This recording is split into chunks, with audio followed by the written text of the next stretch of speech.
first of all, thanks very much. Thanks Here very we much. are.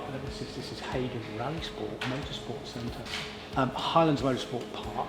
We were here yesterday on track. But tell us what goes on here. Yeah, well, this is we've been here for about a year now, so you've caught us in a bit of a messy time, if you like. So, but no, we're obviously just getting things all set up for the season ahead. I guess you could say this is where we sort of control the Hyundai New Zealand Motorsport activities. So we've got obviously the AP4 rally car, which we've got using in hill climb spec this weekend. But then of course we've got the construction of the Eevee rally car behind covers, if you like. That's our main sort of core project. But then, as you can see, we've got a little bit of customer stuff going on as well. We've got these cross carts that we're now bringing into New Zealand. A couple of classic cars that we're helping out customers with. So yeah, we've got a few projects on the go. But yeah. So this is your New Zealand rally spec car, and it's a bit like an R5. Yeah, it's similar to an R5. Okay, the specification that's in there now is for the hill climb this weekend. So we've got bigger aero on it. We've got a 700 horsepower engine in it. So it's going to be a lot of fun. A little pocket rocket, and then for the rally season, which starts in a month's time down at Rally Otago, then we put a different engine and a different aero. But effectively, it's supposed to be comparable to an R5, and just on a much lower cost, if you like. Okay, so the Highlands Motorsport Centre, this is presumably a superb base for you. There's a racetrack right there. Oh, it's incredible here in Central Otago. So I love Central Otago, one of my favourite parts of the world. Just the scenery and the backdrops, just you don't find it anywhere else in the world. But then of course this racetrack, it's a multi-million dollar complex that was built 7 years ago. To have that on our back doorstep, our doors here open straight out into the track. Especially once our EV car is up and running, it's perfect for using for testing, development. We can use that track any day of the week. So to have those facilities on our back doorstep is a unique opportunity. So New Zealand Classic Rally went around it, and they all found it quite tough because it's got bits of Nürburgring on it, bits of Phillip Island. I think it's got a bit of Watkins Glen as well. Is it a it's tough a bit track? of everything. To be honest, I've done a little bit of racing around it, not a whole lot. From a rally background, I actually quite enjoy it because it's got a bit of everything. It's flowing, it's changing all the time. It's not a particularly fast track. It's what I'd probably call a medium speed track. But because there's so many different variations to it, it's actually nice and challenging from a driver's perspective. So I enjoy it, but I'd probably enjoy it more if it also had a bit of gravel on top as well, maybe.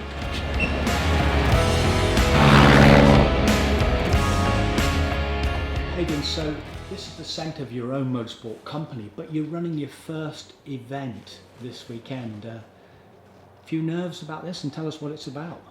Yeah, well, we're running, we call it the Nevis Golden 1200, so it's a 6 kilometre hill climb on the highest public road in New Zealand, just on the back of Cromwell here. And I guess everything we're doing here, we're sort of just trying to lead the way in terms of new cars, new events. We want to build the sport, rally and motorsport's my passion in my life, so build some iconic events here in New Zealand. If we can do 1 or 2 events a year, that'd be great. So yeah, it's our first time doing this. It's a lot of pressure. Obviously there's a lot that goes into organising an event, and there's a lot of people helping, but it's not until you're actually doing it that you realise there's probably even more involved than what you even first thought. So yeah, very stressful week this week. I'm actually probably looking forward to getting it done with, so we can tick that one off and carry on with the rest of the season. Well, with the New Zealand Classic Rally, for example, what we've noticed when we've been down in New Zealand, there are a lot of classic rally fans, but there are a lot of classic cars on the road. Do the Kiwis really like their classics? Yeah, I think Kiwis really appreciate cars, new and old, and I'd say classic rally in New Zealand has always been really, really strong here. It's obviously a cheaper form to do motorsport. Well, in some cases, some of the classic cars are getting pretty expensive now, but more often than not, it's a cheap way for people to go out and do rallying. There's always been a good array of cars here from Japan or from Britain. And there's a good backup of spares and old body shells and things to keep the cars going. So, you just look at the Otago Classic Rally. Otago Rally is one of the biggest domestic rallies we have in New Zealand here in April. There's over 50, 60 cars in the Classic Rally alone, and we did the rally there in 2015 with a Mark II Escort, and we were still able to win a rally in an old classic car, so they're still fast as well. Yeah, that reminds me, because we are going to that area, and I think we're going to Currie Bush, if that's the correct pronunciation of the place, where you got the record in 2015, I think. You've got the record for that stage, but then you obliterated everybody in a BDA Escort. What a performance. That was all the modern cars you beat. Yeah, well, that was quite a unique one. We did come away and win the rally in a two-wheel drive car. I don't think we could even do that now. The cars have come on a little bit further with these AP4 cars. So yeah, that was a nice sort of thing to have on the CV, if you like. But yeah, you'll love Currie Bush. It's one of my favourite stages in the world. It's a mix of Finland and New Zealand together. It's a sort of stage where you need a lot of commitment. There's a lot of blind crests, and having the car positioned correctly over crests is the difference between a good stage or a bad stage. So you'll see it firsthand yourself. You'll love it, and when you do it at speed, it's even better. Well, even on a regularity rally, as you know we are, the competitors don't know where the controls are, but they're going to enjoy it. They also enjoyed the Motu Road in the North Island. You haven't done that, and McRae did. No, I'm probably showing my age actually. So obviously I know the Motu, and it was obviously a very famous Rally New Zealand stage, but it was a little bit before my time. So yeah, I always remember what Colin used to do in there. That's where he pretty much won Rally New Zealand, I think, on 2 or 3 years in a row. So yeah, certainly somewhere we want to go. You've been there before me, so I'll just have to make sure I get in there one day, maybe take the mountain bike and bike it or something. New Zealand has a relatively small population, but it has a fantastic motorsport record. Take you, for example, a WRC works driver and winner, racing drivers, Eamon McLaren. Similarities with Scotland there, with Jim Clark and McRae. What makes a Kiwi driver so fast? It's hard to know. Like motorsport's always been strong in New Zealand. You know, for the as you say, the population, we've got 7 national race circuits in this country. We've got a very strong rally scene, which has come from lots of your Possum Borns, and when Rally New Zealand was always here, that always helped the profile of the sport.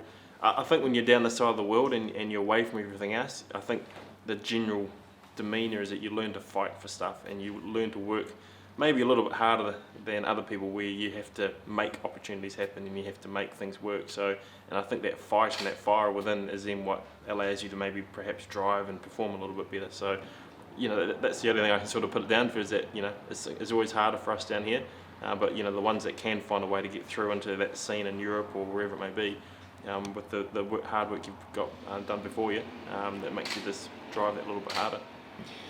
Is the classic car movement in New Zealand growing, do you think? Yes, certainly. As I say, we just use the Tiger Classic Rally as an example. We always have top drivers coming out here. So this year we've got Mick O'Herven and Alistair McRae coming out to compete against the local Kiwis, who are also very fast. Yeah, every rally you see always a good, I'd say, 30 to 40% of all our rally fields would be classic cars now, and it's not showing any signs of slowing down. So it's great for the health of the sport here.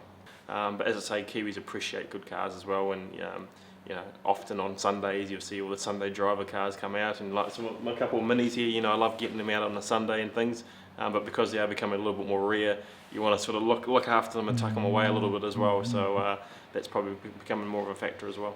So what is your favourite classic road car? Mini. Which is probably a bit sick really, but I've got a mini pickup ute there, and that's my favourite car, and I wouldn't sell that or trade that for the world. So yeah, I love my little minis. What about your favourite classic rally car?